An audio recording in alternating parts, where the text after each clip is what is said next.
Good morning, everybody.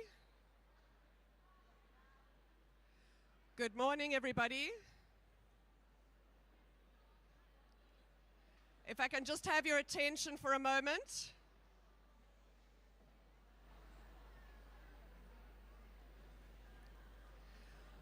Right, we just want to give you a quick few announcements, colleagues, before the procession comes in and we start the ceremony. We just want to thank you all for being here today, and we'll do our formal thanks a little later.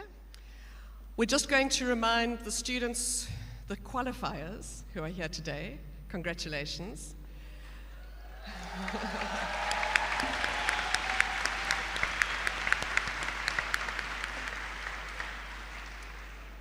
We'd just like to indicate to you quickly so that you're aware of what the program is.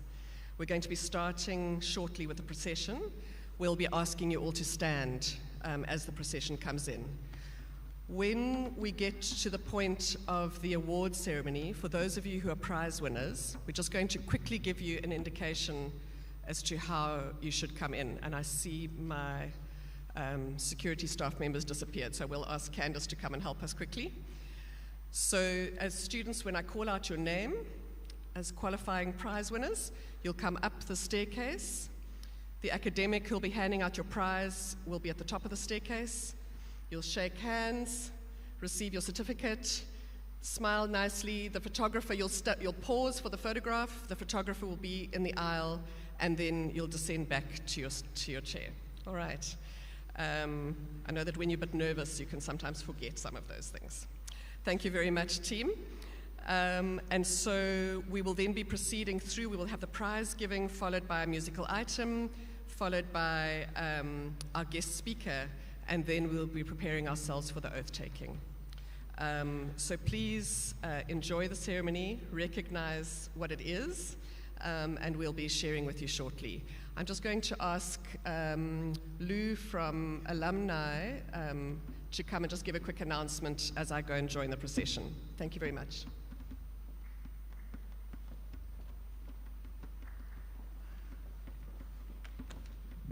Good morning. First of all, congratulations for this momentous achievement. I just want to welcome you here and also welcome to the parents.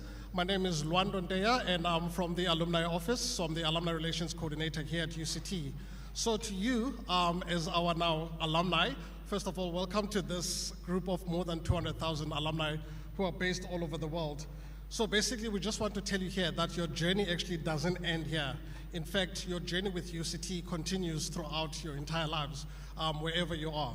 So we just also want to inform you that wherever you go around the world, that UCT is always there. We do have satellite offices. So if you're based in the US, Canada, Australia, and the UK, we also do have offices there for you basically as alumni. And we also do have chapters also all over the world. So we just want to tell you that we would like for you guys to always stay in touch with us throughout wherever you are. So on your seats, you would have noticed that you actually handed over. This is one of our alumni magazines. So some of you actually might be featured here even from our next edition and next year. And then inside, actually, you will see there is a form here for you to update your details. Again, this is not for us to stalk you, but this is for us to be able to keep in touch with you wherever you are. And whenever also you need help from the university, we are the office actually that's there for you. So if you can, whenever you have time now to fill this form in, and then at the back, there'll be 2 boxes there where you can hand over the forms when you're done. So once again, welcome to the UCT alumni community, and thank you very much, and congratulations. Thank you.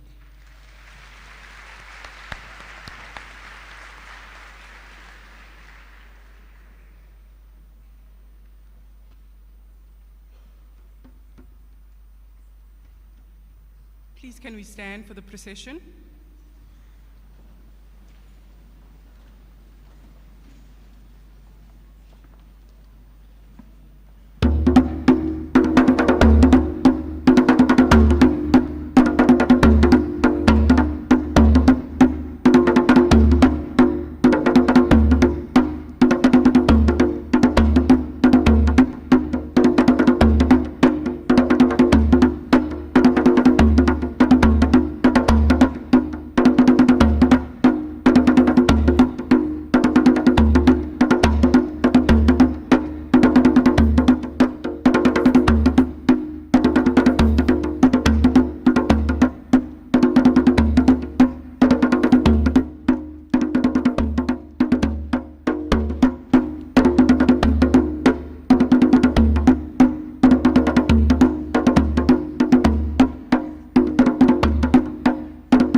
Good morning, everybody.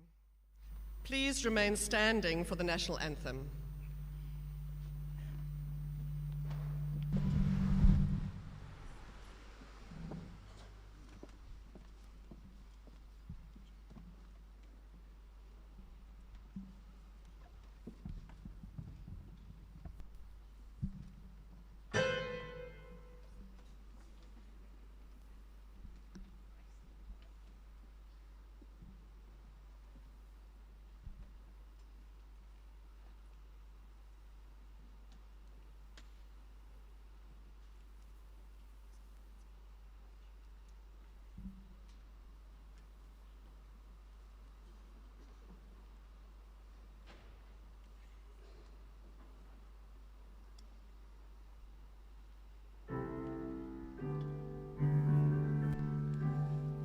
Così si che lili Africa malupa cane su ponul waio Yezwa imitanda zoitu Così si che lila tina lusa pulwaio Morina bulu kasi jabasa Isu O fedi sedin tuale matswenye O sibuluke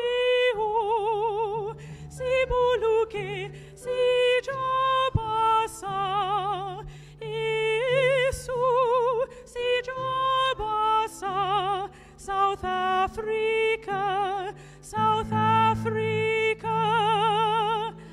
Ei die blauw van onze hemel, ei die diepte van ons ziel, waar ons eeuwige gebaard is, waar die kranse antwoord gee. Sounds the call to come together, and united we shall stand. Let us live and strive for freedom in South Africa, our land. Thank you very much. You may be seated.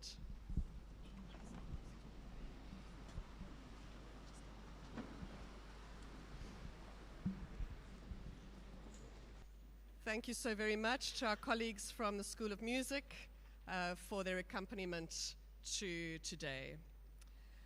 A very warm welcome, wamkilekile, to our qualifiers, family, friends, loved ones, to our staff, to our guests. Congratulations on getting to this point of qualifying. After years of hard work and dedication, acquiring the knowledge and developing the skills and competencies as healthcare professionals, we welcome you today to this most auspicious event of commitment to a profession, to a life of service with humility and integrity. Congratulations.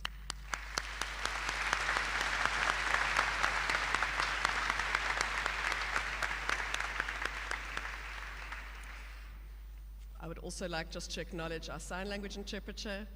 Thank you so much for being here today, Michelle. Today, as we start, thank you. Today, as we start on a slightly somber note, as we recognize and reflect on two colleagues who would have been part of this qualifying class, but who lost their lives rather tragically a year and 3 years ago. And so I'm going to ask the colleagues from the class to come up and to lay some flowers. We have our two colleagues here, Kanya Boy, an MBCHB student who deceased in 2021. We have Sinilizwe Nyembezi, a student in speech-language pathology who was deceased last year in 2023. We're going to ask that you all just recognize this time. As the students come up, they'll be laying some flowers, and then I'll indicate a moment's silence before we return to our seats. Thank you.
And now as the colleagues take their seats, I'd ask that the congregation just take a moment's silence in honor of Kanye Boy and Sinilizwe Nyembezi.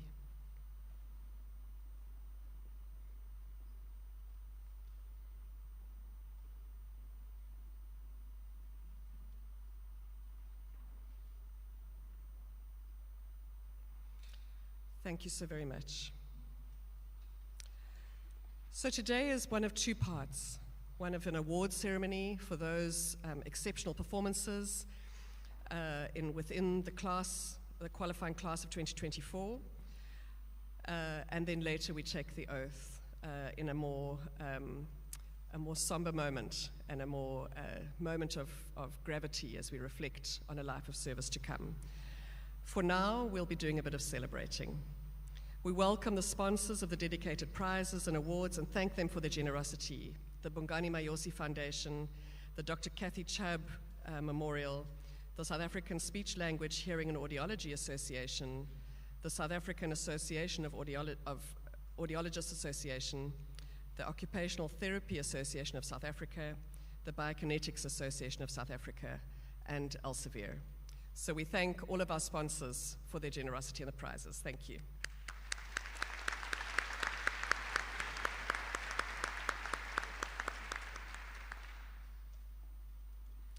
So colleagues, we're going to start with the program of the departmental prizes and class awards in health and rehabilitation sciences with the Division of Communication Sciences and Disorders. So these are for the two programs of speech-language pathology and audiology, and Dr. Lucretia Peterson will be coming forward to hand out those prizes.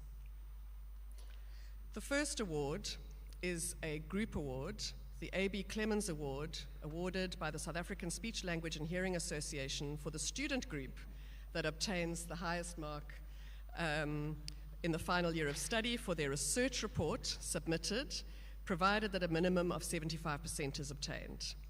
And the group is Boitumelo Sequenia, Dina Segal, Emma Weyer, Megan de Villiers, Nicole Engelbrecht, Shani Tse Ching-Wang, Talia Levine, Sarah Farkaha. Congratulations.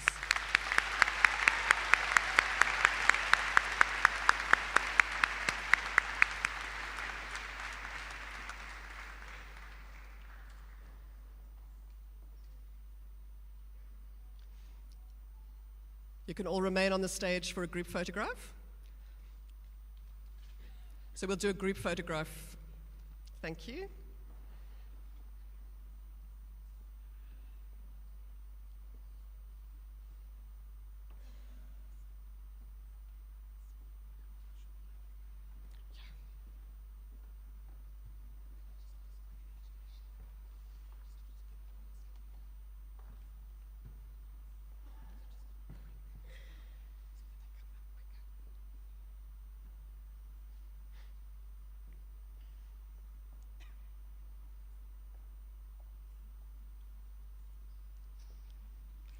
Congratulations to the group.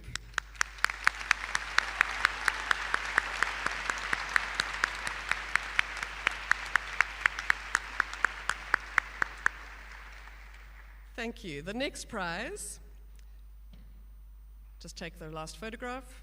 The next prize is the South African Audiologists Prize for the most improved final year performance in communication, counseling, and interpersonal skills in the audiology program, and that is awarded to Naima Davids.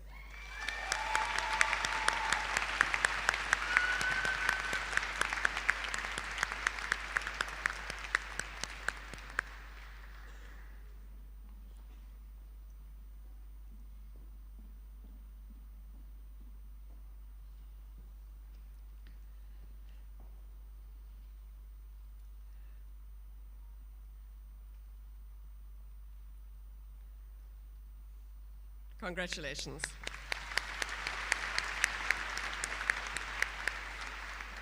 The Susan Swart Prize for the best audiology student who's maintained the highest academic standard over 4 years, provided a minimum average of 75% has been obtained throughout the program, Motsalisi Pete.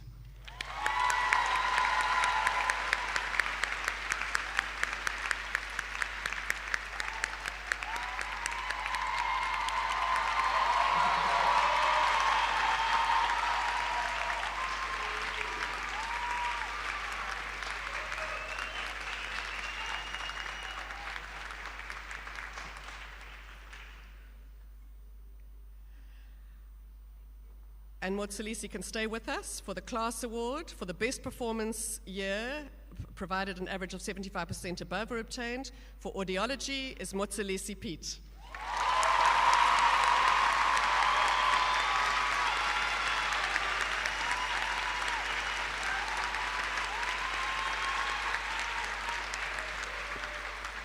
The class award for the best performance year, provided an average of 75% or above, is obtained in speech-language pathology, Amy Cormuth.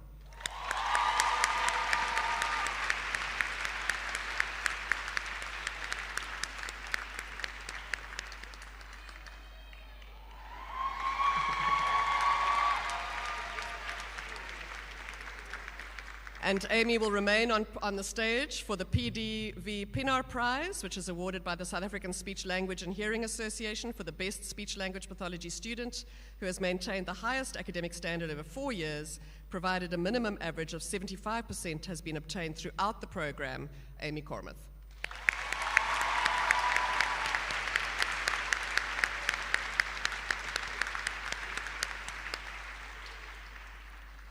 The South African Speech Language Hearing Association Prize for the best final year student in audiology clinical, provided an average of at least 75% has been obtained, Jawahar Effendi.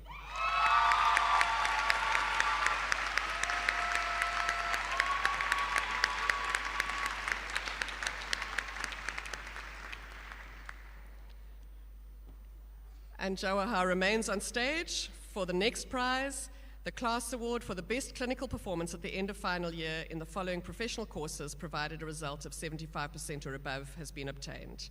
And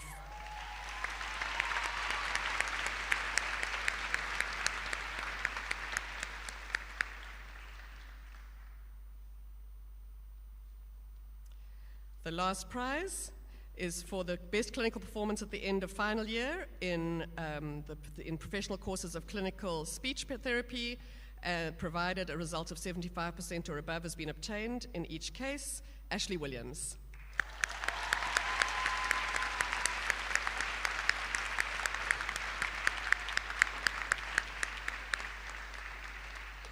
All right, doesn't look like Ashley's here today.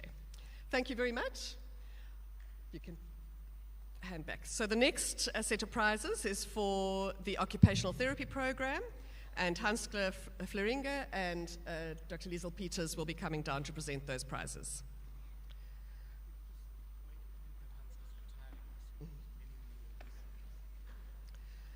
So the colleagues who are presenting here today will be their last opportunity to present prizes. And so it's a moment that we reflect as Hanske Fleringe, a long-standing member of staff in occupational therapy, is retiring this year. And so this is her last opportunity. And Liesel Peters is moving on to another university on another continent, and so we'll be missing both of them, and so we're very grateful that they're here today to present these prizes.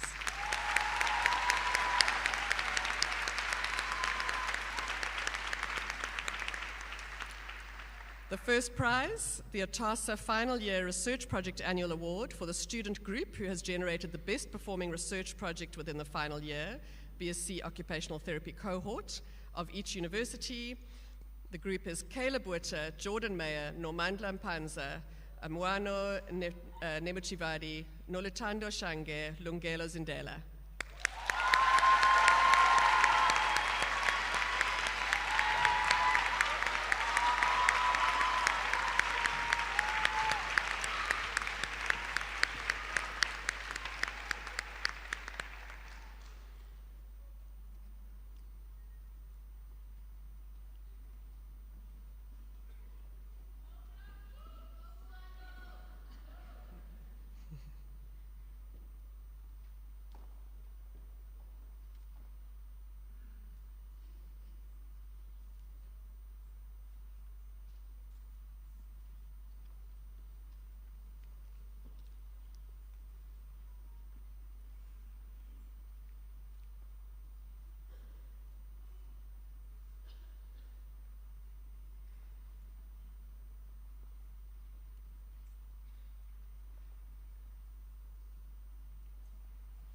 Congratulations.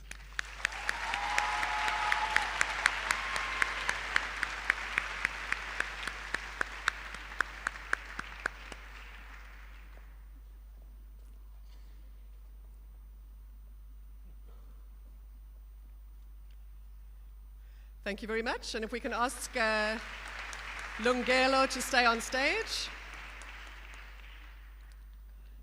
The next prize is the cluster prize for work practice. The student who demonstrated innovation and excellence in the delivery of OT services within the area of work practice. They demonstrated an in-depth understanding of the South African labor context, the ability to engage and get buy-in from all stakeholders, to venture outside of the confines of the site, and to advocate for the rights of people with disabilities and marginalized communities to work. Lungela Zindela.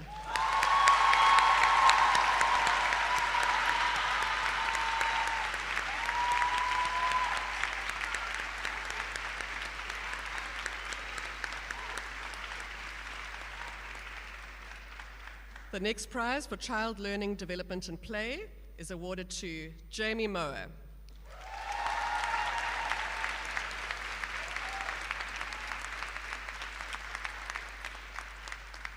This is awarded to the student who has demonstrated a natural ability to engage with children, drawing on their understanding of the child as an occupational being and using play as a means to promote their engagement in childhood occupations.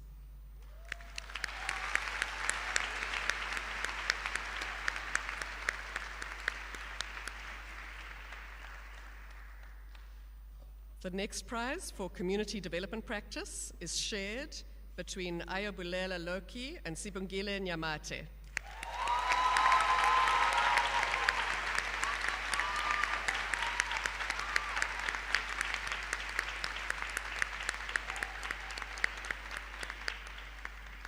This is awarded to the student, in this case the students, who contributed substantially to facilitating change processes in collaboration with an organization or group, demonstrating the capacity to critically reflect on their own positionality and engaging authentically with partners in addressing the health and social needs of a community. Congratulations.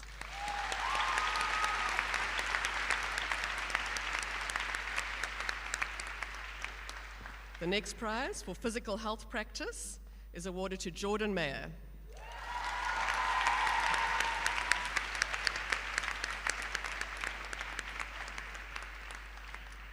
This is awarded to the student who demonstrated excellent reflection on the development of professional identity using a digital story in physical health practice.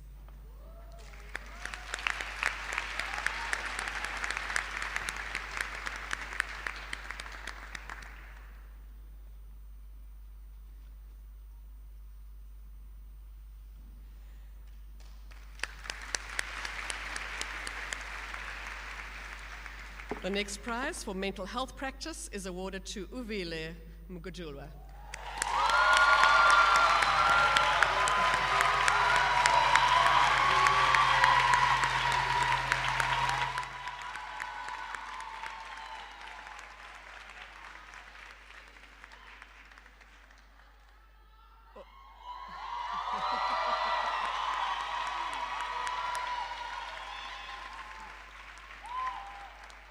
Ovile earns this prize for being the student who demonstrated the ability to integrate personal, theoretical, and professional dimensions towards recovery with persons who present with mental health challenges. The student is able to show the use of self as a therapeutic tool and the ability to act as an agent of change in the practice context.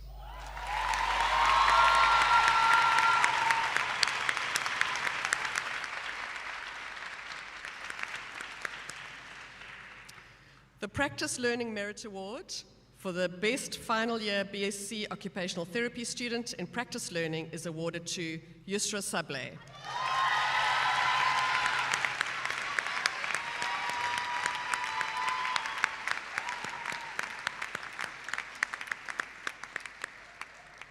So while Yusra comes up, she'll be awarded a number of awards. The next award is the class award for the best performance in fourth year, provided an average of 75% or above is obtained.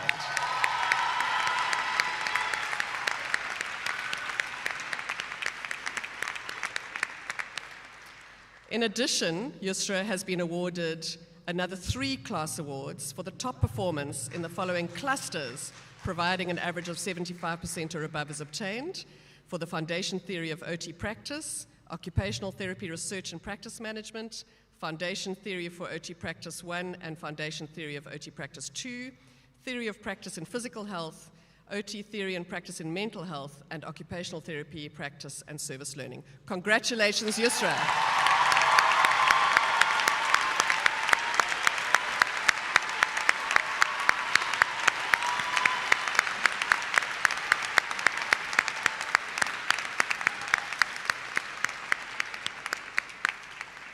That brings us to the end of the Occupational Therapy Awards. We now come to the Physiotherapy Awards, and Dr. Shamila Mani and Associate Professor Sarah Baartman will be joining us on stage for these prizes. The first prize, the Johannes Carl Wilhelm Binnenwald Trophy for the best final year student in clinical physiotherapy, goes to Nikita Tucker.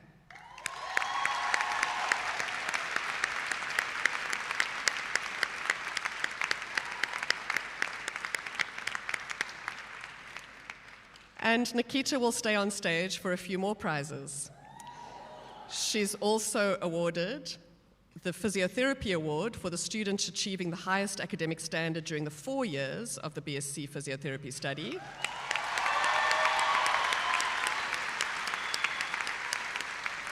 She is also awarded the best performance for the classes in clinical physiotherapy and in applied physiotherapy. Congratulations, Nikita Tucker.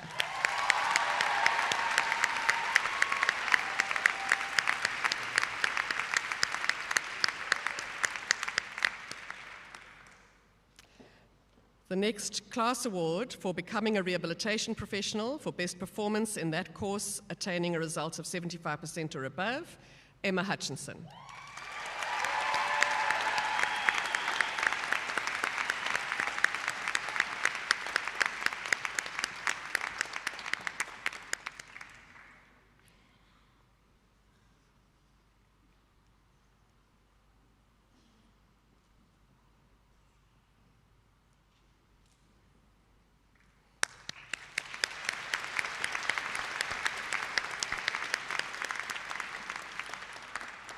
The next award, the South African Society for Physiotherapy, Best Overall Student in Final Year BSc Physiotherapy, Logan Isela.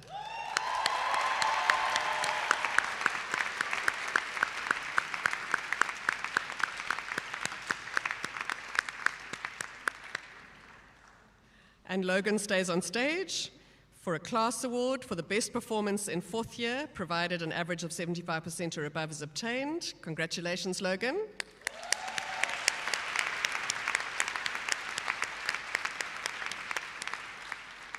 And Logan also wins the combined class award with Emma for becoming a rehabilitation professional. Congratulations, Logan.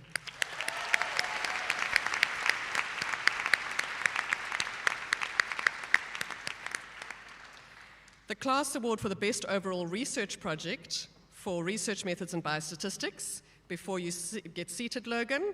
Logan Isela, Hesham Kana, Ndipiwe Nsanwa, Umima Urabi, Byron Pillay, Sibahle Poni, Swivuyo Siporohi, Ntswaki Tinane.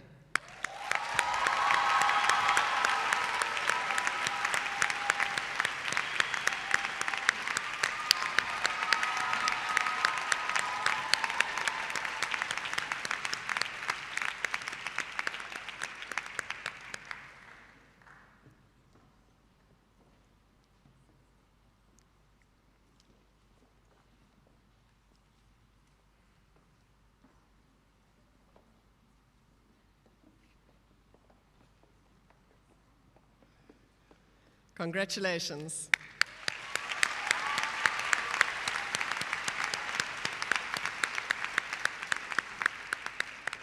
And that brings us to the end of the Physiotherapy Awards.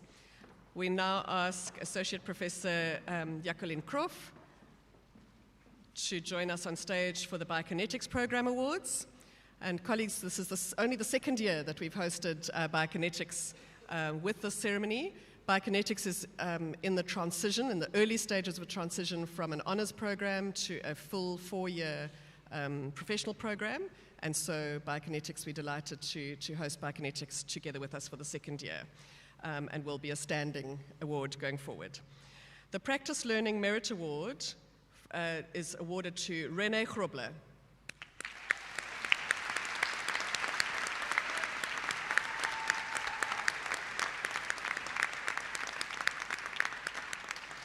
and this is awarded to the student who demonstrated the best overall performance in clinical practice learning.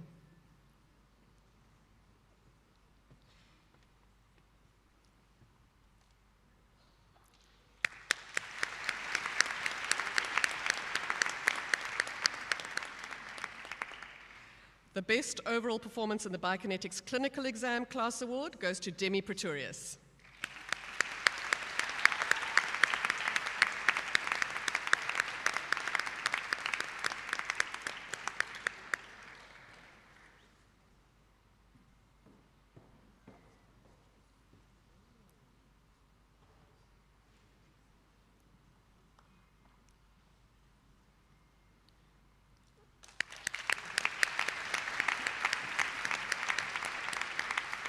The Biokinetics Association of South Africa medal goes to Zani Tennyson.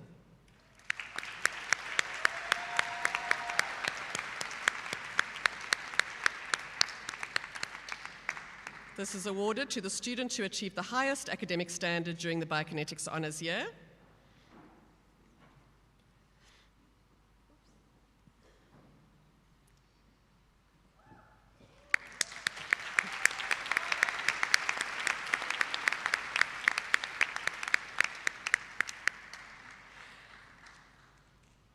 And Zani stays on stage and is joined by Courtney Hare for a joint class award for the best individual honours research project presentation, provided an average of 75% above or is attained. Zani Tennyson, Courtney Hare.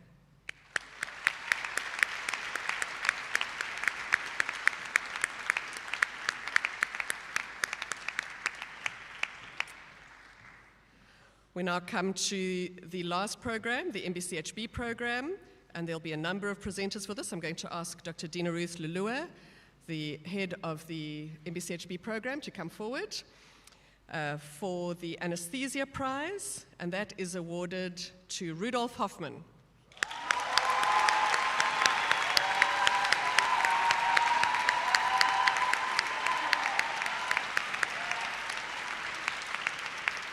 This is awarded to the final MBCHB student with the highest overall aggregate in anesthesia based on their combined performance in the 4th and 6th year end-of-block anesthesia examinations, weighted equally. Rudolph, you stay. I'm going to ask Prof. Steve Reed to come forward to award the next prizes. And Prof. Steve Reed is also in his retirement year as the first chair of the Department of Family Medicine and Family and Emergency Medicine and Community Medicine and Emergency Medicine. I'm going to have my face. Congratulations, and we really look forward to Steve. Thank you very much. Rudolf Hoffman awarded the Family Practice Primary Care Prize for the best student in final year MBCHB Primary Health Care.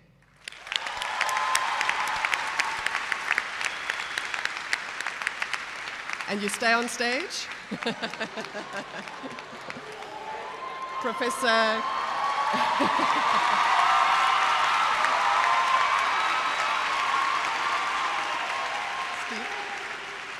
for the Class Award for Family Medicine and Palliative Medicine, and Klaus van Pressenton will be joining you there. Also to Rudolf Hoffman. Congratulations.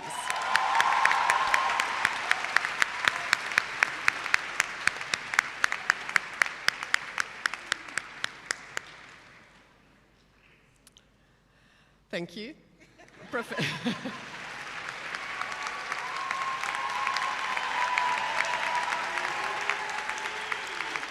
Professor Klaus van Pressenton remains on stage to award the top student in final year MBCHB Family Medicine Award from the South African Academy of Family Practice to Katja Majewski.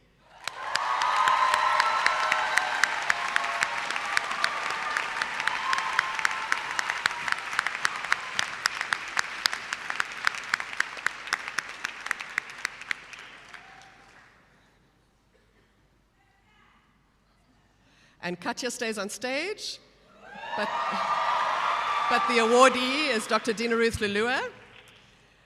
And Katja is joined by Jessica Holmwood for the Dowie Dan Memorial Prize for the Best Sixth-Year MBCHB Student in Pediatrics, shared by Katja Majewski and Jessica Holmwood.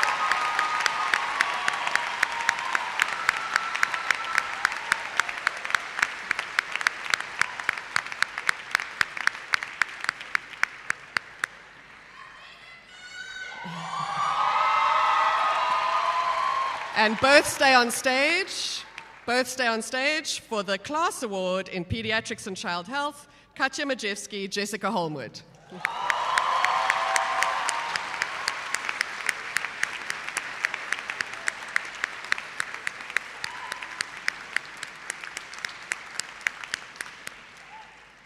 And we're going to ask Dr. Dina Ruth Lulua to stay standing toward the next prize.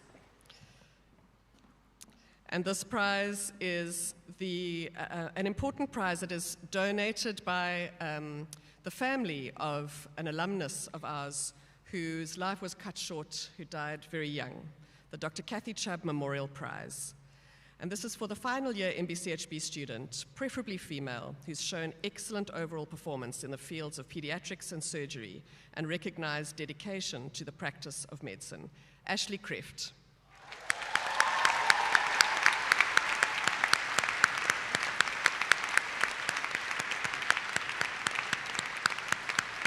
And we'll be awarding that in absentia. Thank you. I'm now going to ask Dr. Chilidzi van der Lek to come and award the surgery prizes. The Class Award for Surgery is awarded to Shivaria Iyer.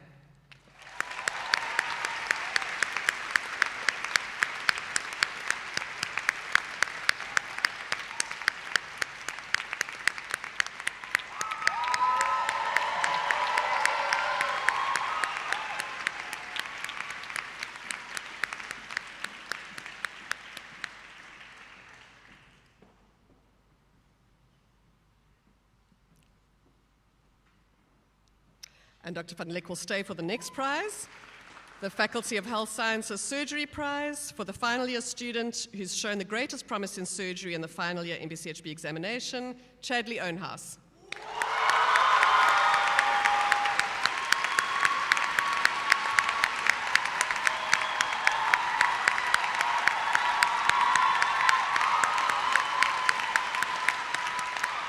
And Chadley stays on stage. The Obstetrics and Gynecology Prizes will be awarded by Dr. Shiv Gordon. And we're going to ask Connor Colquhoun to come forward as well for awarding the two prizes jointly between Chadley and Connor are awarded for the Cuthbert Crichton Prize for the Best Student in Obstetrics and Gynecology in the final MBCHB examinations, as well as the Class Award for Obstetrics and Gynecology. Congratulations to Chadley Ownhouse and Connor Colquhoun.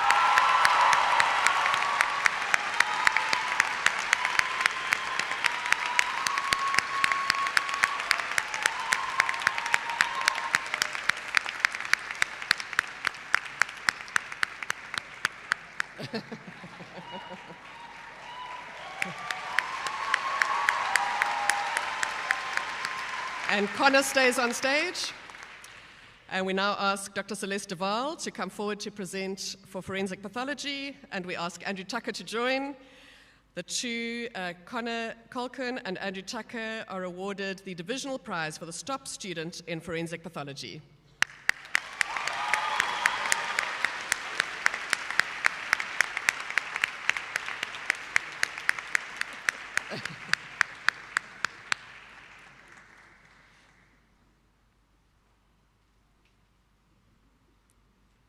Thank you very much.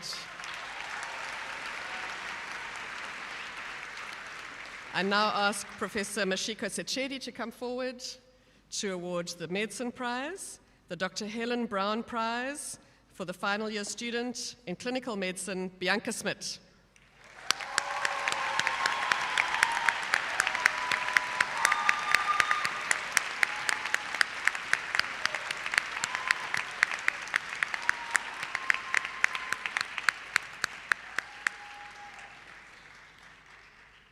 Thank you so much. And Dr. Miriam Kajika for the psychiatry prizes.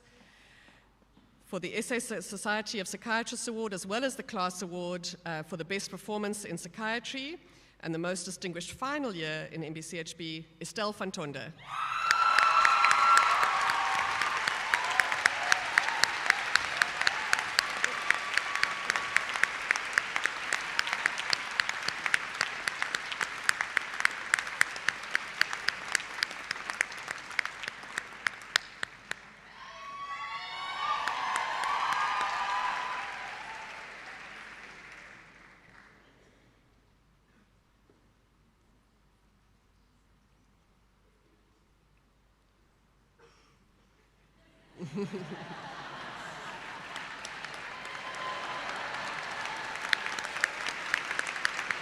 Thank you so much. And colleagues, that brings us to the end of the program awards. We now come to the faculty prizes. And these are generally unknown, so I'm sure that there's some anticipation amongst the students. The first prize, I'm going to ask Professor Mashiko Sitseji to come forward on behalf of the Bongani Mayosi Foundation. This is an award that is offered by the Bongani Mayosi Foundation over the past few years in each health sciences faculty around the country, in each MBCHB program, recognizing a final year medical student who epitomizes the academic, legendary, and altruistic life of Professor Bongani Mayosi, of course, our beloved previous Dean of the Faculty of Health Sciences. And so it's particularly special for us at this faculty. This particular award is voted upon by the MBCHB class, nominated and voted. The Bongani Mayosi Foundation requires that no less than 70% of the class vote, and only at that point can we make an award. And this year, the award, you've been voted by your colleagues, goes to Luxolo Mdolo.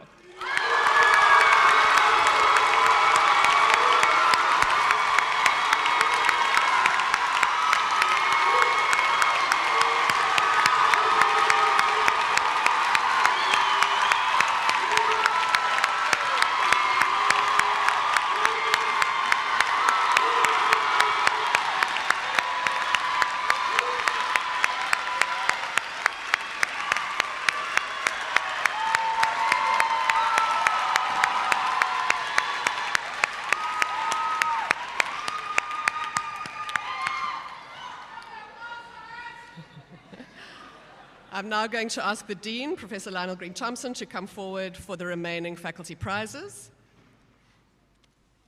So colleagues, the Foreman Prize is for the best undergraduate student across the entire faculty who has made a special contribution to student affairs. And this is shared this year by Amandla Rurani and Itandwa Guda.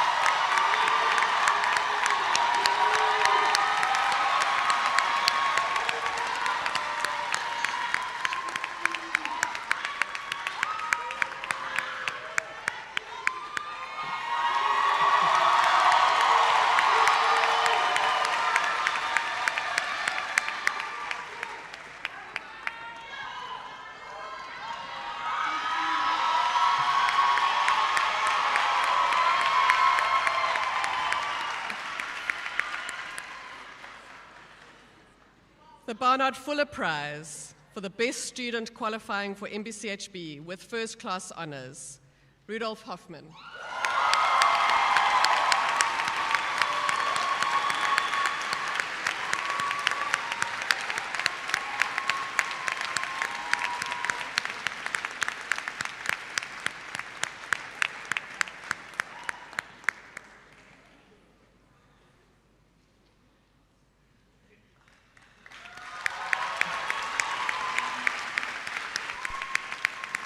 The gold medal by program. So this is for the student who has attained the highest scores within each of these programs. For audiology, Motselisi Pete.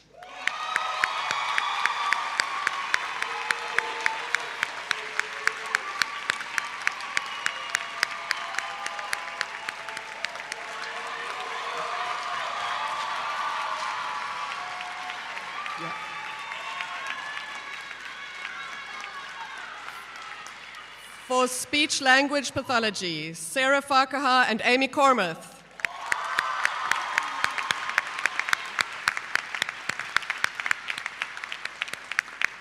You can all stay on stage. All come up. All the gold medalists can stay on stage. So Sarah and Amy, there we go.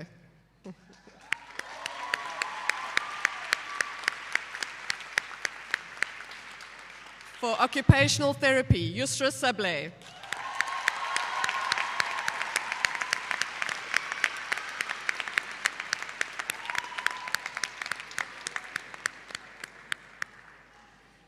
For physiotherapy, Nikita Tucker and Logan Isola.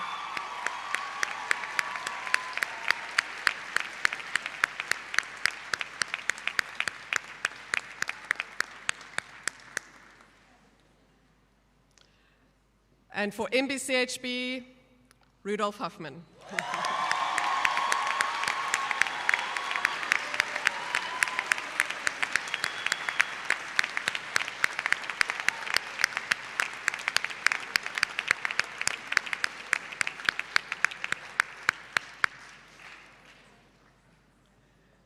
If you can all step across into the middle, there we go.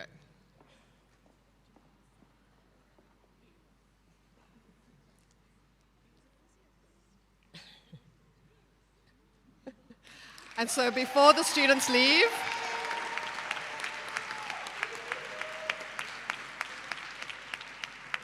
and so the very final prize, the Dean's Prize, for the overall top final year student in the undergraduate programs for the duration of their studies, is shared this year by two students who have both earned 87% aggregate across their programs. Yusra Sablé and Rudolf Hoffman.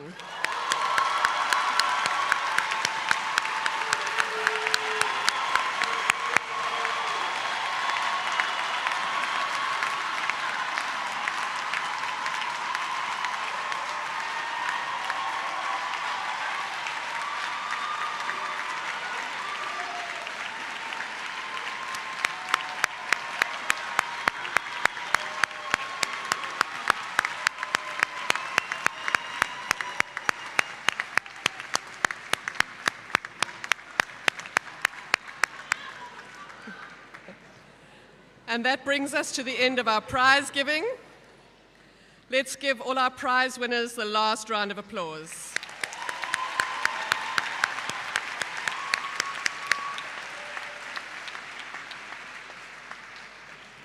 Thank you very much, Dr. Peg, and congratulations to all of you who have been acknowledged this morning. I'm struck that I've just heard that Rudolf used to be a physiotherapist, so they clearly taught him well. But congratulations both to physiotherapy and medicine then. I just want to make a couple of comments about the winners of prizes today before I introduce our speaker, and it's really struck me just in the fact that as you come up here for your prizes and to look out across you, that we're recognizing that it is into your hands that we commit our old age. And so from across your disciplines, whether it's biokinetics and physiotherapy or occupational therapy, we're recognizing in you the safety of the generation that we will soon become. Some of us closer than others. Steve, one of them, I suspect. But also, two things happened to me in this last week. The one was that I examined in the exit OSCE for the first time since I'm here. And so I examined the airway station, and I'm glad to see that some of the candidates are still greeting me. I wasn't sure if they were more afraid or less afraid because it was me. I want to introduce our speaker today, Ms. Damaris Kivitz, because I want to just speak a little bit about what the meaning of the speaker is who we choose for this occasion. And so they're usually not academics, They're often not doctors.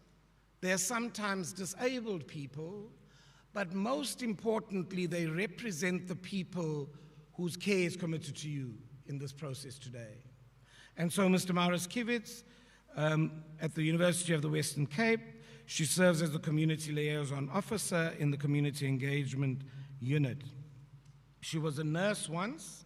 She's an ordained chaplain and looks after the spiritual well-being of staff and students at Tygerberg Hospital. A dedicated educator, Ms. Kivitz is a strong supporter of inclusive education techniques. What she does at the institution, UWC, is to help students and communities understand the university's position in the larger community. And some of you may have heard me speak about the idea of social accountability. If we don't train you to see your communities in a particular way, then we have failed. And that's the work that Damaris does at UWC.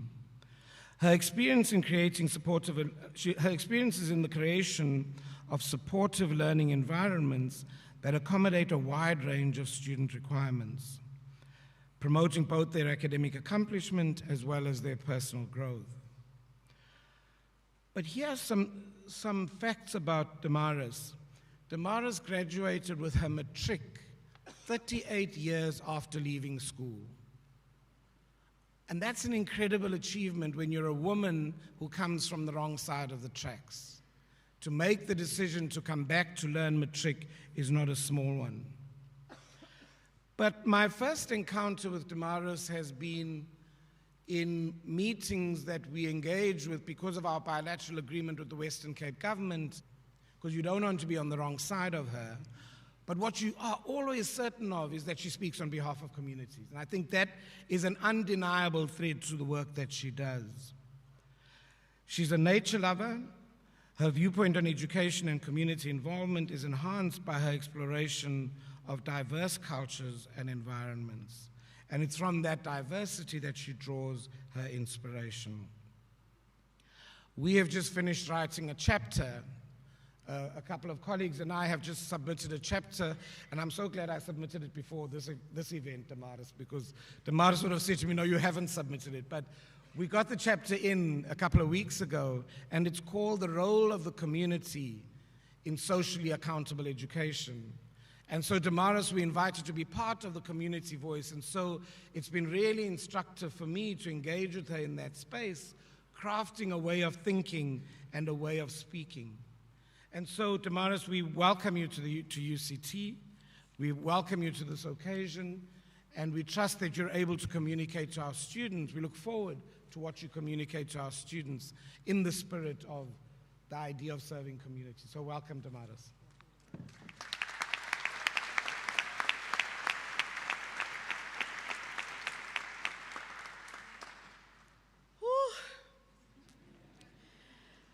Greetings to the Dean, Deputy Dean, and the executive of this cohort.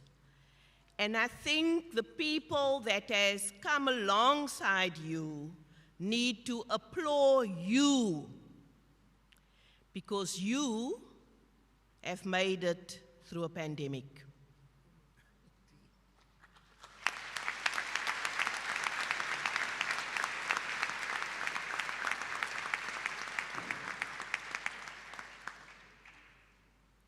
I don't take the opportunity lightly, because every opportunity granted is not because of who I am. It is because of what I stand for. And so I have seen a number of students sitting here today in Groote Schuur Hospital, some in the pharmacy, some in the wards. I see one student that possibly wouldn't remember me that was fizzed out in trauma with a resus. And all I did was to say, breathe, you're going to be okay. And that's what I want to tell you today as ComServe students next year. You are going to villages. You are going to provinces where you possibly don't want to be. But you're going to be okay. Because all you're going to have to do is to breathe. When things are challenging in another province, you call your parents. You don't complain. You breathe. Because you have been exposed to luxury. The metro is luxury. And you are going to be faced with circumstances and communities where you will not be sure, do I really want to be here? But you're going to be okay. Because that is where you have to be at that moment in that community. Just like you possibly didn't want to become a physio, or an OT, or a doctor, but you did it anyway, didn't you? And so, remember that when you go out there, and especially those that are going to rural communities, guys, I hope you have black tackies.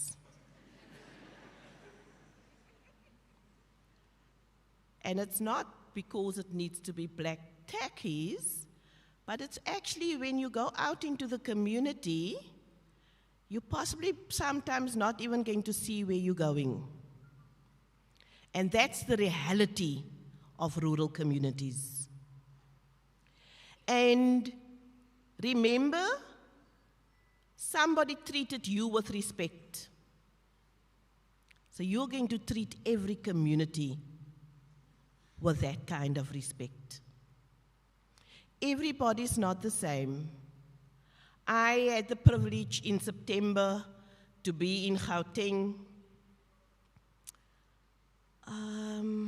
I didn't know how, I was a visitor, but I ended up being a chaplain in a health facility for 3 days. Guys, don't back off on your values. Don't back off on where you come from. You are the best version of yourself. And so every community person that crosses your path is their best version. Some will moan and groan. Some will not be happy with your service. But remember that whatever you do at that time is the best that you give. You need to make sure that the service you give is the service you want for yourself. If you don't want it for you, don't give it to the community. There's some of you that was going to cross paths with me in your ComServe. Because if you're in a public facility, I do spot checks. Whether you a UWC student, a Stellenbosch student, or a UCT, or a Seafood student, or a ComServe, I like you guys. Because you've now qualified. And then you go in there. I've made it. No, you haven't. No, you did not. You might win a prize here. But out there, the prize is the community.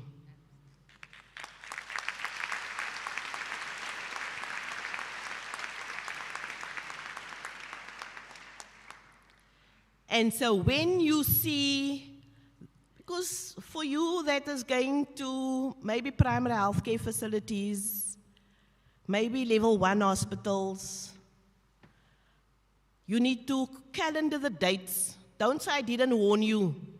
So mid-month, end of the month, and SASA weekend. Put that in your calendar. For those that has worked in the trauma unit at Grooteskier, you're going to know what you've seen over those days. They come drunk, they come rude, and many times they come as if the facility belongs to them. All you do is breathe. If you've never practiced your breathing exercises, in your ComServe year, and ask me, because I check up on our students that does ComServe. I check in, have you breathed? What have you seen? One, they're finishing off now, so one called me from a very rural town in Limpopo and said, Chaplain, oh my God, I have faced everything you warned us of. Be warned, but don't be afraid. Be you. Know what value you bring to that community. Know what value you bring to your practice. And an occupational therapist, a physiotherapist, is many times not seen as important, but you play a critical role if somebody's had an injury that needs to be repaired. Because the physio is, the patient is referred to the physio late, or to the occupational therapist. I don't even want to speak about the speech therapist, because those are the needs in our community. And so as ComServe participants next year, my wish for you for 2025 is go and be the best version of yourself. Don't try and be somebody else. Don't try and be somebody that you see like Rudolph won all the prizes. Oh, I want to be like him. No, no, no, no, no. Rudolph is unique in his own way, and you are unique in your own way. So you are going to deliver your best because you want the best for yourself.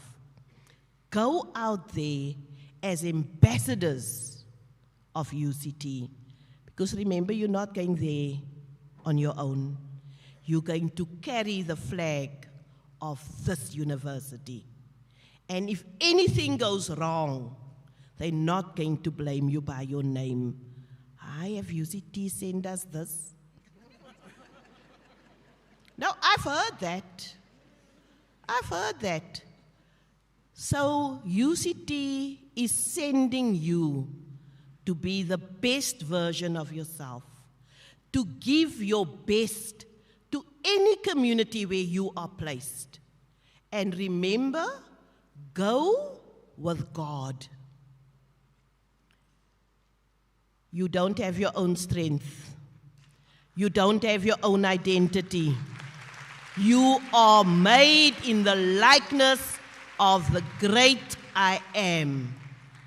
And so go in peace in 2025 and give your best in the profession that you are going to make your oath in. Thank you.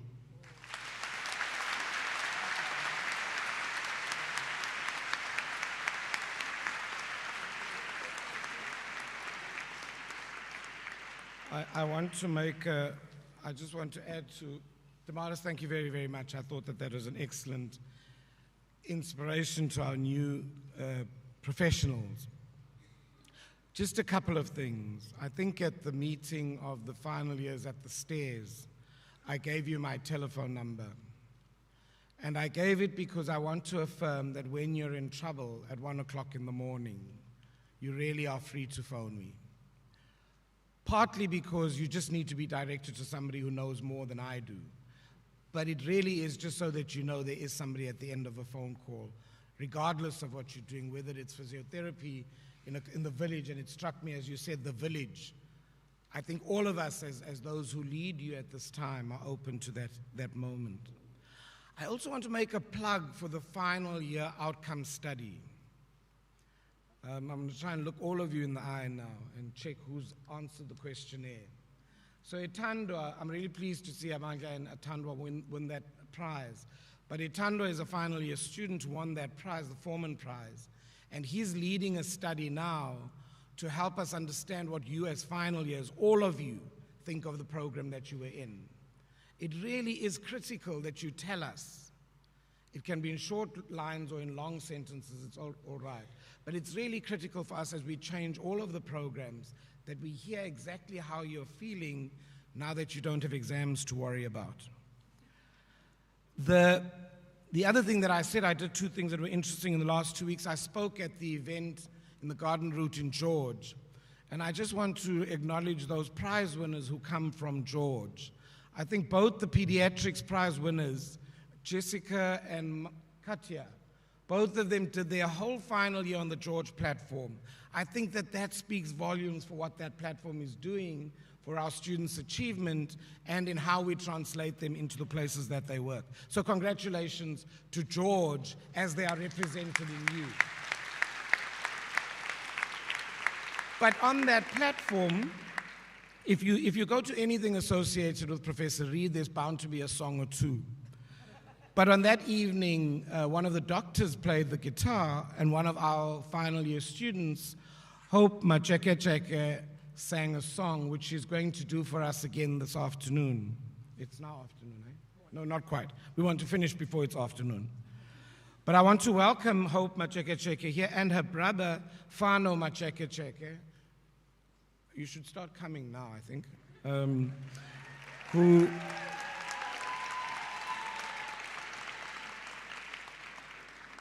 I'll leave them to it.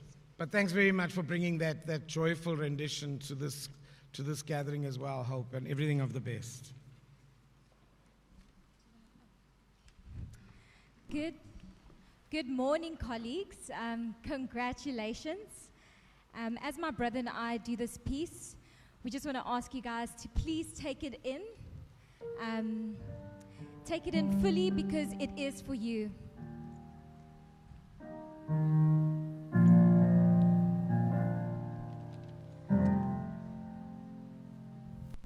I wanna leave my footprints on the sands of time. Know there was something that I left behind. When I leave this world, I'll leave no regrets. Leave something to remember so they won't forget who I was here. I lived and I loved, I was here. I did and I've done everything that I wanted, and it was more than I thought it would be. I will leave my mark so everyone will know I was here.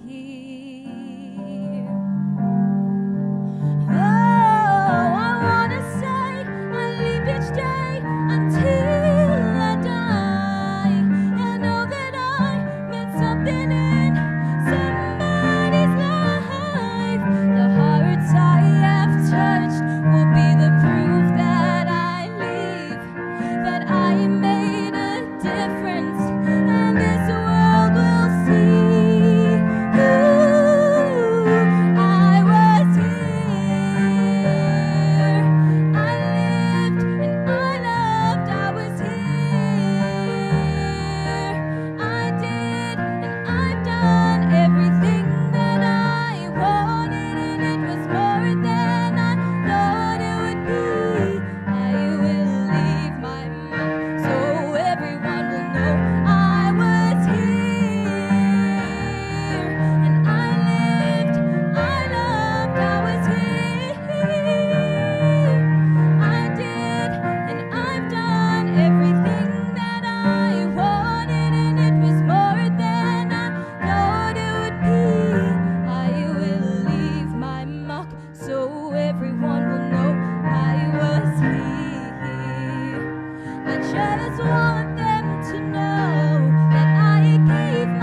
Thank you to Fano and to Hope for that rendition.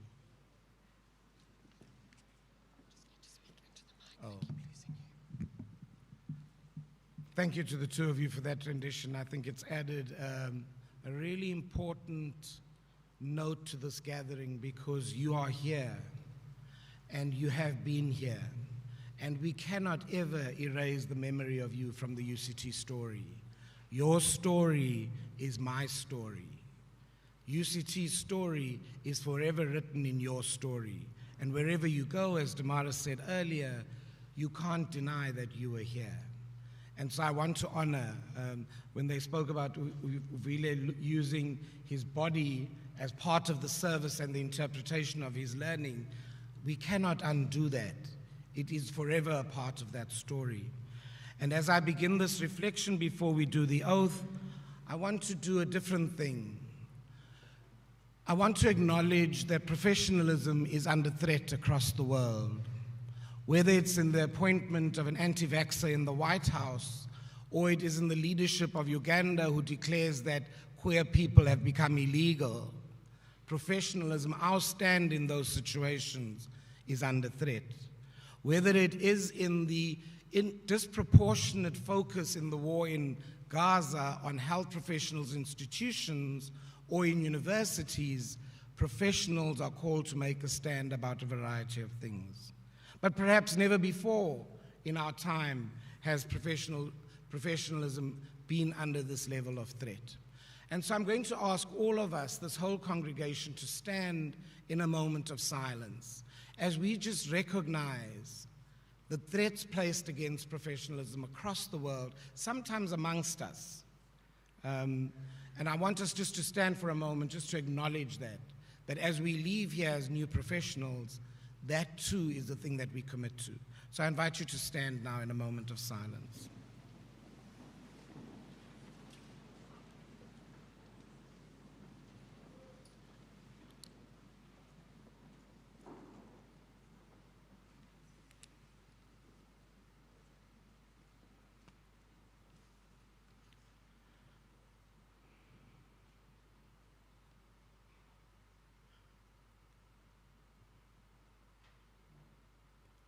Thank you, colleagues and friends.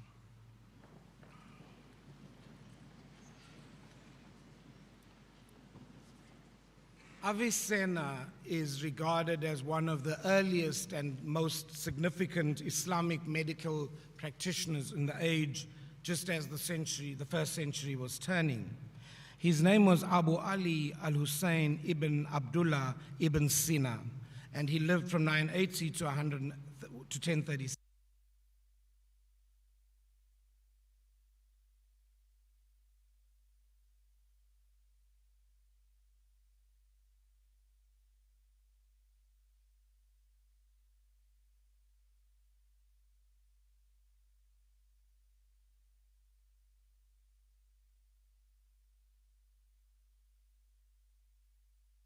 And you'll see that his name in Arabic is far more complex than it is Avicenna.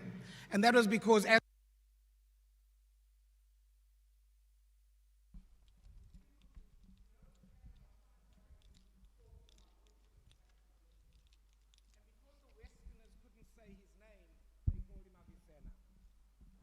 so Avicenna is written into many of the stories in that Middle Eastern section of the medical world.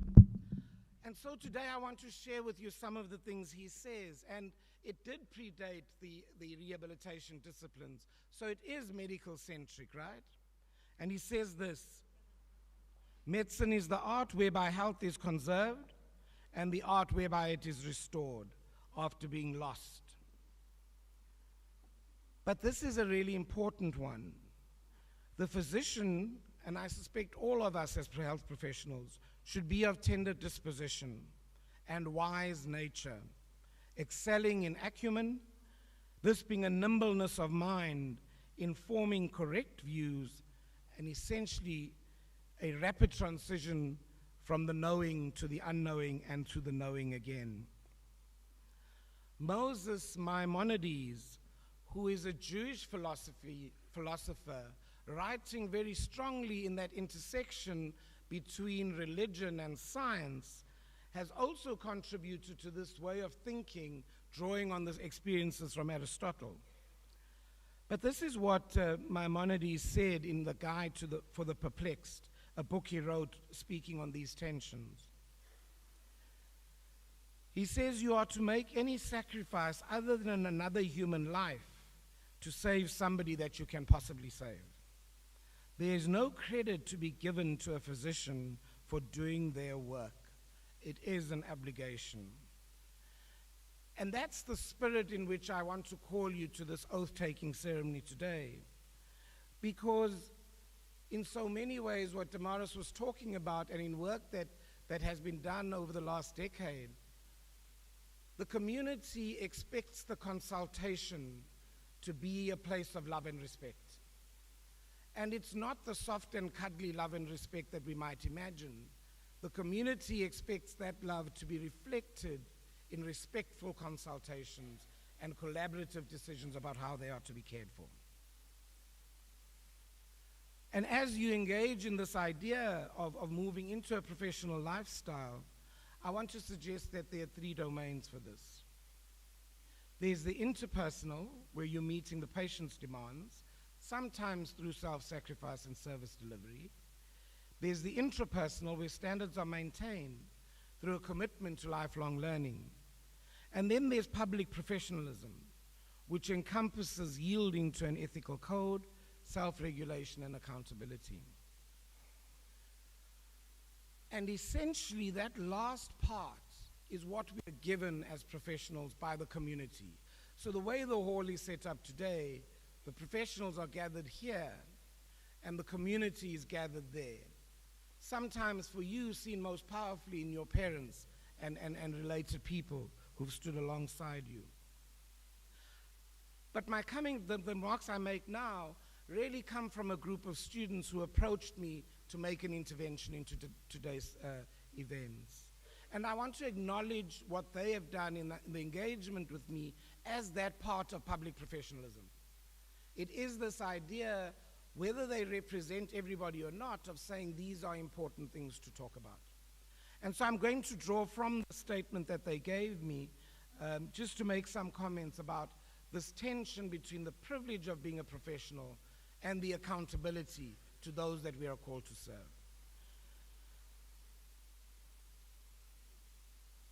As we gather to take our oath this morning, we do so acknowledging the privilege of our positions.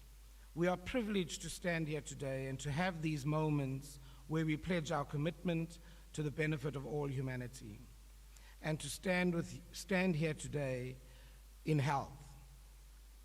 We highlight these as privileges because around the world, as I referred to at the beginning, there are groups of people who are denied these rights.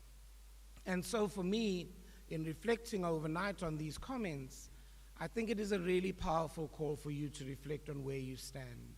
Because in the oath that you will take in a minute, it says that we will stand for human rights regardless of the cost.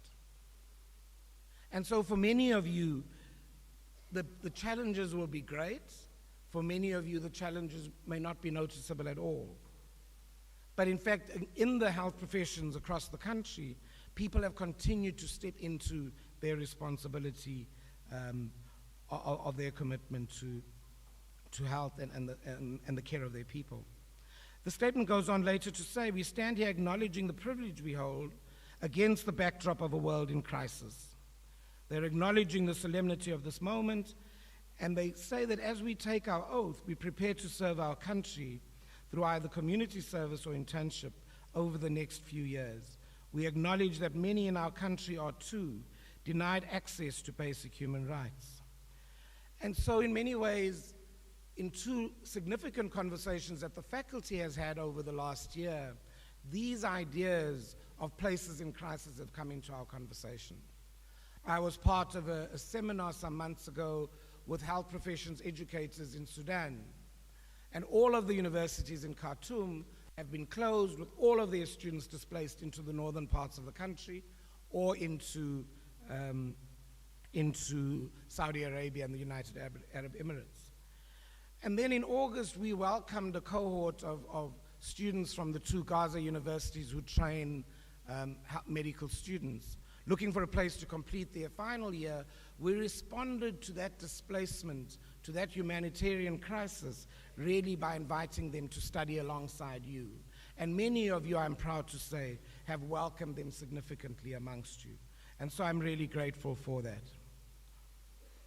I want to also, as we go into this oath, just bring us back to the moment that took place at the beginning. This idea that we have lost people along this journey. And for some of them, their dying is an image of our potential care of each other. And I want to say that the faculty stands in care of you at this moment, and sometimes that's an uncomfortable care. But I think in recognizing the deaths of Kanya and Sinelizwe, I just want to acknowledge that even as you take this oath, it's not asking you to be superhuman. It's asking you to be real in the spaces that you occupy. And as I conclude these remarks and start with the oath, some of you may have read the letter that I wrote on the first day when I came, because you would have been second years in 2020, and very irritated that you couldn't have the good time you'd had in first year, that you were being sent home to be with your parents again, certainly for many of you.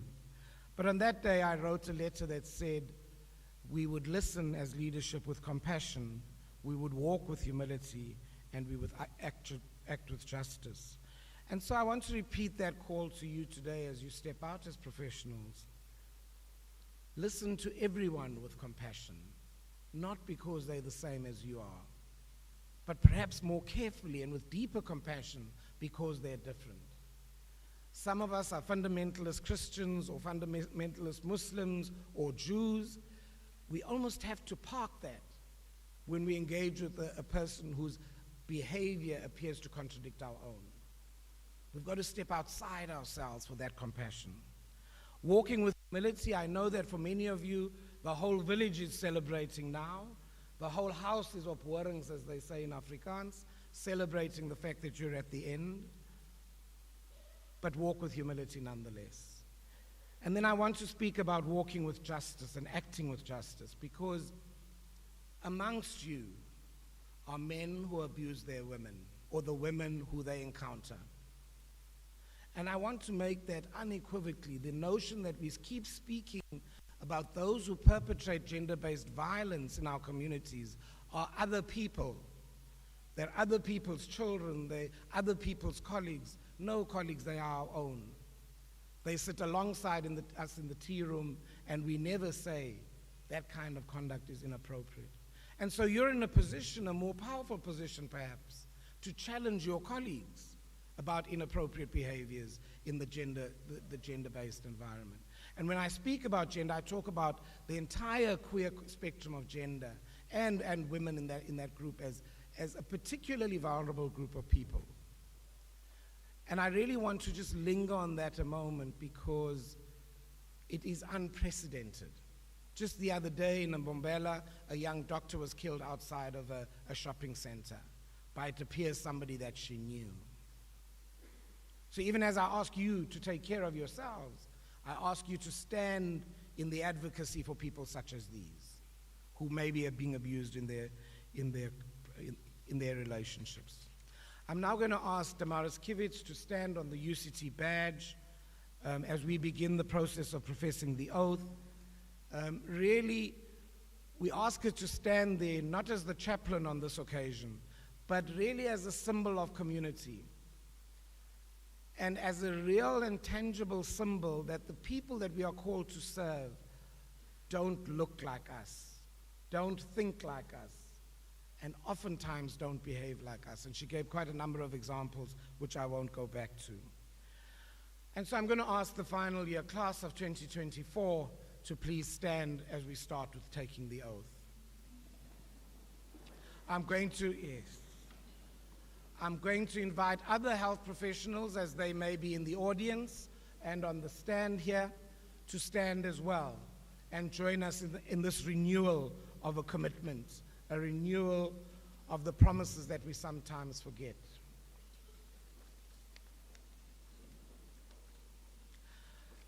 So there's a part where I say, so I will say, I, Lionel Green Thompson, and I carry on. Please say your own name. But I also want to ask you that I know you'll concentrate on reading and getting it right. I think the reading and getting it right is less than making sure that in your declaration of this oath, we feel the spirit of your commitment. We feel the energy that you say you will translate into patient care. It's gonna be tough. None of us are denying that. But please don't mumble through it. I think I might repeat a line if it's not said with enough conviction. So, because I take this very seriously, colleagues. I think it's an important thing. So I will say the line and then you will say it after me. I, Lionel Green Thompson, solemnly pledge to serve humanity.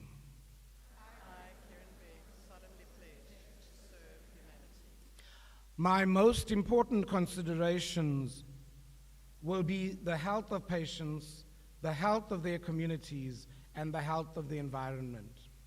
My most important considerations will be the health of patients, the health of their communities, and the health of the environment. I will not permit considerations of age, gender, race, religion, ethnic origin, sexual orientation, disease, disability, or any other factor to adversely affect the care I give to patients. I will not permit considerations of age, gender, race, religion, ethnic origin, sexual orientation, disease, disability, or any other factor to adversely affect the care I give to patients. I will uphold human rights and civil liberties to advance health, even under threat. I will uphold human rights and civil liberties to advance health, even under threat. I will engage patients and colleagues as partners in healthcare. I will engage patients and colleagues as partners in healthcare. I will practice my profession with conscience and dignity. I will respect the confidentiality of patients, present and past, living or deceased. I will respect the confidentiality of patients, present or past, living or deceased. I will value research and will be guided in its conduct by the highest ethical standards. I will value research and be guided in its conduct by the highest ethical standards. I commit myself to lifelong learning. I make these promises solemnly, freely, and upon my honor. Halala bafundile, halala.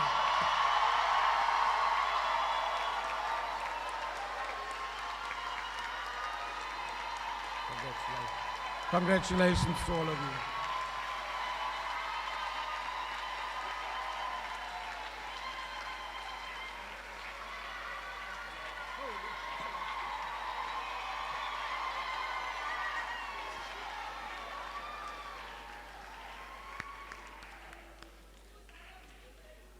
And I think it might, no, we'll do that at graduation. I think you can sit now. You can be seated. Thank you very much, Damaris. So, the faculty anthem,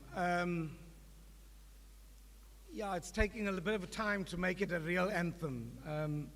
But it started when a group of students who at that time were in their fourth year saying that we don't have a school song, as they say. So what we did is ask two people, Associate Professor Mark Hendricks, who's a pediatric oncologist at Red Cross, and Steve Reed, to think about putting a song together for us. And so we've now used it as a number of faculty events. We're using it as our introduction at inaugural lectures. So we're recognizing that we'll have to work on propagating it. So maybe we'll send you, I don't know if we have a Spotify version, do we? We'll send you a version that you can like and then propagate on Instagram. I think that our communications can sort that out, especially in the festive period that you're in now. But we're going to play that anthem now just for you to reflect on. And again, it draws on the ideas of the First Nations who occupied the space before us. So observatory is really a derivation of the word Kamirodi Khais, which is the word that the First Nations call that place of observatory, the place of the stars. I think when they were talking, they were really talking about the stars in the heavens, because even though the Khoisan people were really great people, they hardly ever viewed themselves as stars. And so that's the imagery that you'll hear. You'll hear this Nkanyezwi, which is really a Zulu variation of Place of the Stars, and you may have seen in my signature for my emails, Indawo Yenkwenkwezi, which is all variations on the same theme. Sterrenwacht is what observatory is in Afrikaans. So in all of our languages, that is what it is, and I think we're playing it now. This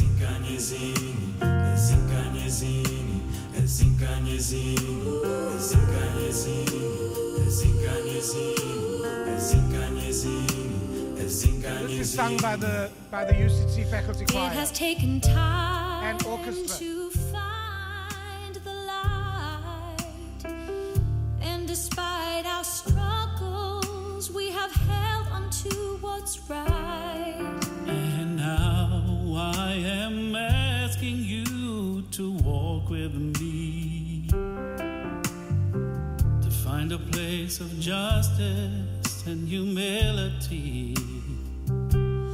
Oh, can it be? Oh, can it be here?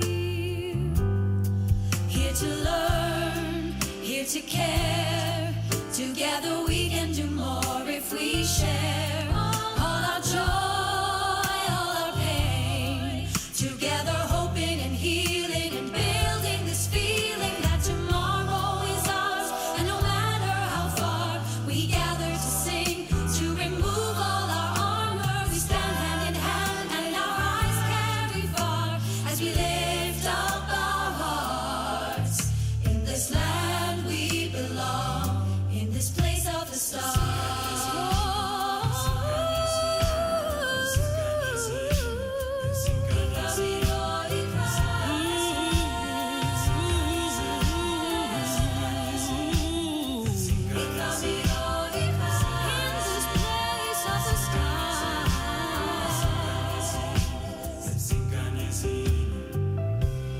There is still so much for you and me to do, and I am going to sit right here, 'cause I can count on you. And now I am asking you to talk to me, to find the truth and listen now compassionately, because I know it can be, oh it can be. Here to learn, here to care. Together we can do more if we share all our joy, all our pain. Together hoping and healing and building this feeling that tomorrow is ours. And no matter how far we gather to sing, to remove all our armor, we stand hand in hand and our eyes carry far as we lift up our hearts. In this land we belong, in this place of the stars.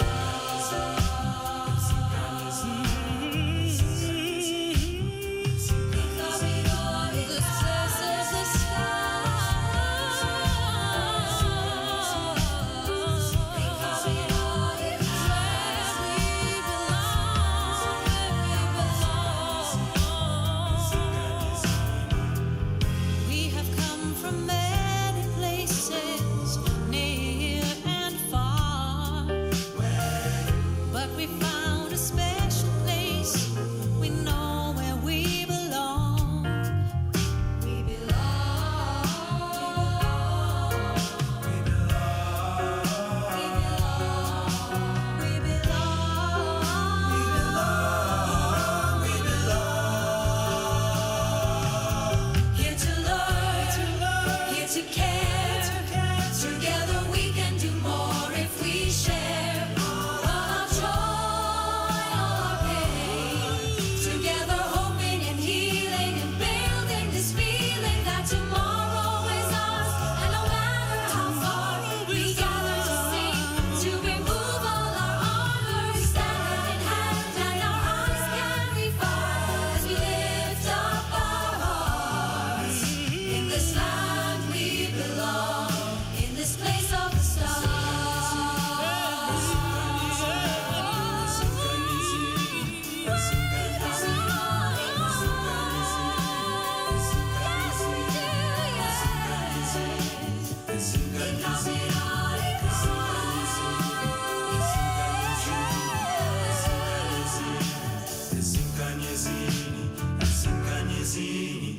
ezinkanyezini, ezinkanyezini, ezinkanyezini, ezinkanyezini, ezinkanyezini, ezinkanyezini.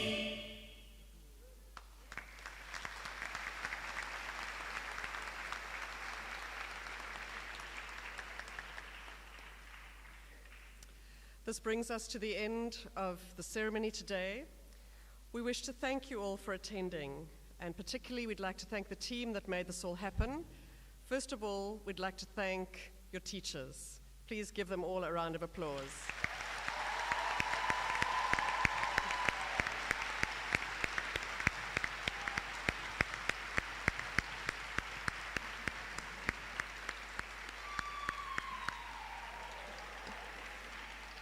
We'd like to thank the administrative and support staff who have been here throughout your entire careers, but also have put this event together. They're scattered around the back, behind scenes. Can we just give them also a huge round of applause?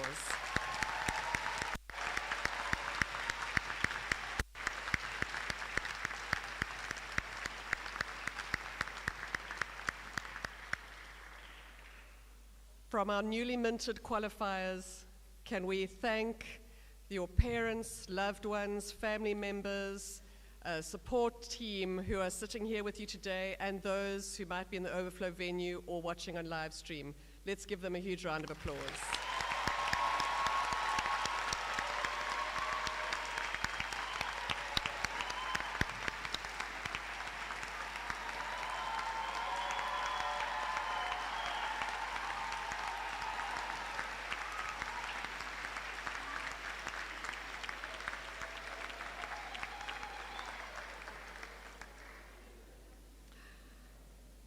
And so just an alert that as we depart, the procession from the stage will exit down the aisle. We welcome our new qualifiers to proceed out after us, whereafter our families and colleagues and friends and loved ones can join us. Please move down the stairs so that we don't cause any blockages and injuries. So please move down and take your photos a little further down, or wait to come back up if you want to take in front of the hall. Please don't forget to return your gown before you depart, so that we don't have to chase you afterwards. But colleagues, we now come to this end. We wish each of you strength and courage as you forge the path ahead. May you listen with compassion, walk with humility, and act with justice. We ask you all to please stand.